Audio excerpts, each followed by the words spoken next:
¿Entiende Yolanda Díaz, ministra de Trabajo del Gobierno de España, cómo funcionan las empresas y cuál es el papel que los accionistas desempeñan dentro de las empresas? Veámoslo.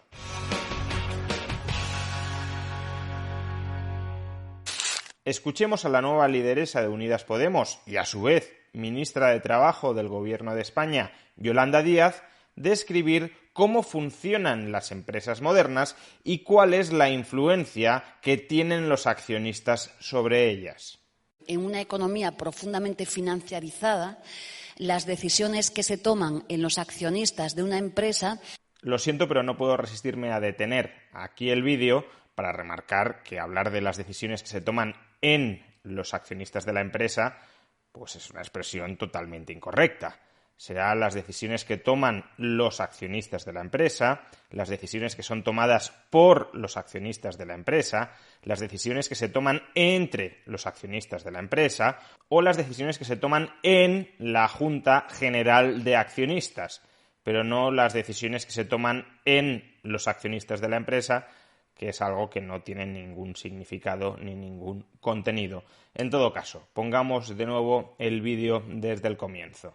En una economía profundamente financiarizada, las decisiones que se toman en los accionistas de una empresa no tienen nada que ver con la producción ni con la economía real, tiene que ver con la obtención de dividendos, tiene que ver con la obtención de beneficios y, por tanto, causando desastres en el mundo del trabajo, en el mundo de la empresa y en el mundo, por supuesto, de los derechos de los trabajadores. Este fragmento tiene dos posibles interpretaciones.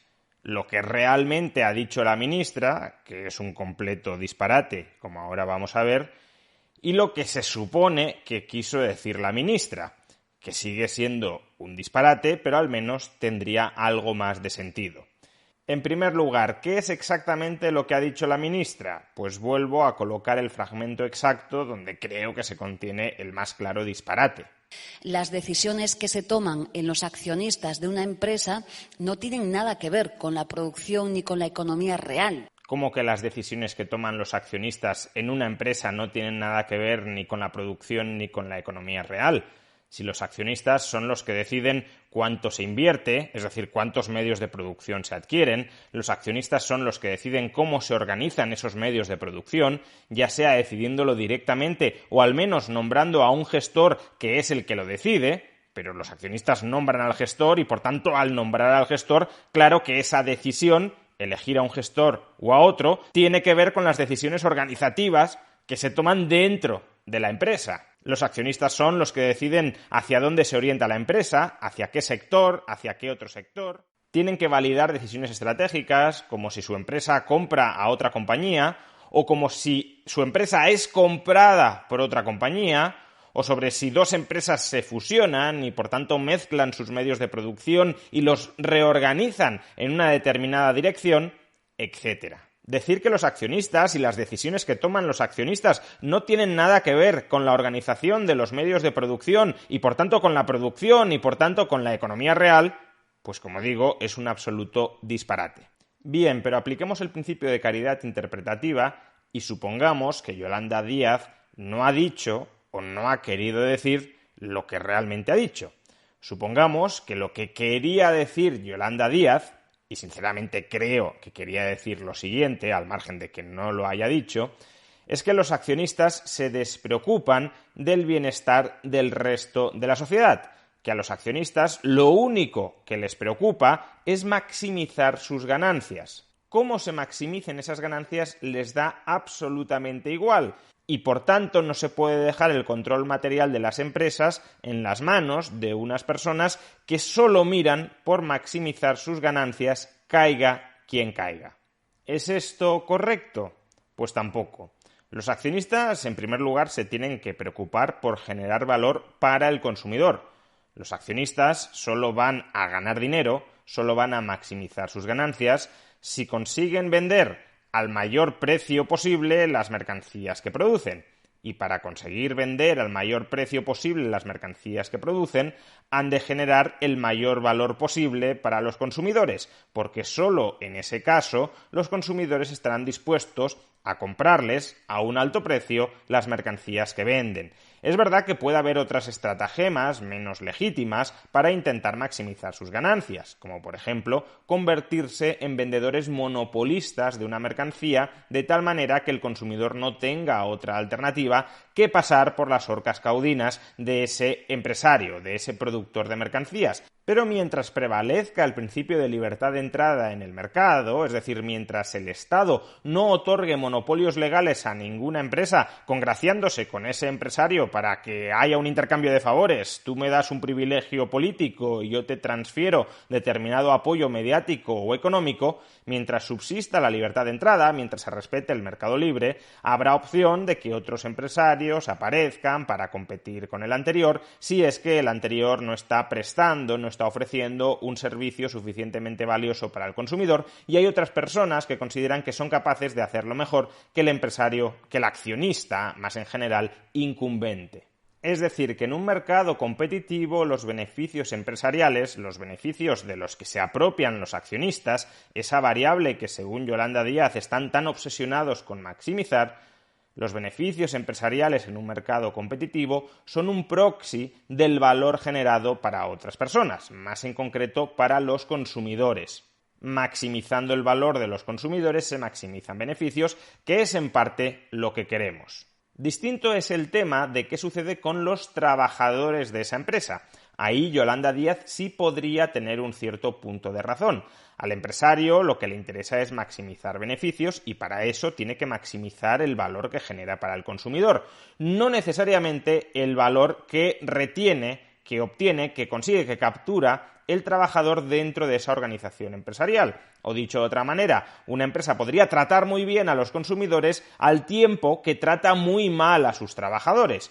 Y podría tratar muy mal a los trabajadores para maximizar sus ganancias, eso sí, sin desatender la generación de valor para el consumidor. Pero cuantos más accionistas, es decir, cuantos más ahorradores e inversores en proyectos empresariales haya, cuantas más empresas que buscan generar el máximo valor posible para el consumidor, contratando, auxiliándose de la contratación de trabajadores para la generación de ese valor, cuantas más empresas, cuantos más proyectos empresariales haya queriendo contratar trabajadores, mayor será la competencia entre esas empresas para asociarse con los trabajadores. Muchas empresas compitiendo por pocos trabajadores significa que las condiciones que deberán ofrecerles a esos trabajadores deberán ser progresivamente mayores, porque si no lo hacen, si hay muchas empresas en relación a los trabajadores que pueden y quieren ser contratados, entonces la que ofrezca mejores condiciones será la que termine contratando a esos trabajadores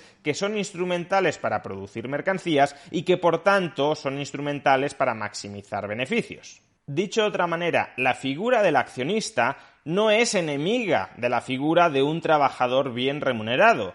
Podría serlo la figura del accionista monopolista.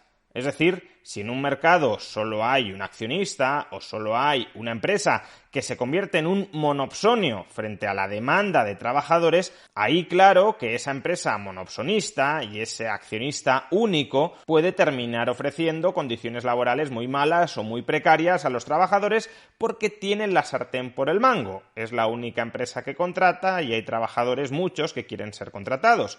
Pero cuantos más accionistas y cuantas más empresas en competencia haya, mejores tenderán a ser las condiciones que se ofrezcan a los trabajadores. No hay que enemistarse con la figura del accionista. Si uno quiere que haya un buen mercado laboral donde los trabajadores disfruten sostenidamente de muy buenas condiciones laborales, lo que tiene que hacer, al contrario, es promover que haya muchos accionistas, o mejor dicho, que haya muchas empresas financiadas por esos muchos accionistas. El error de Yolanda Díaz podría ser poco relevante si Yolanda Díaz fuera una persona poco relevante, es decir, una persona que no tuviera poder.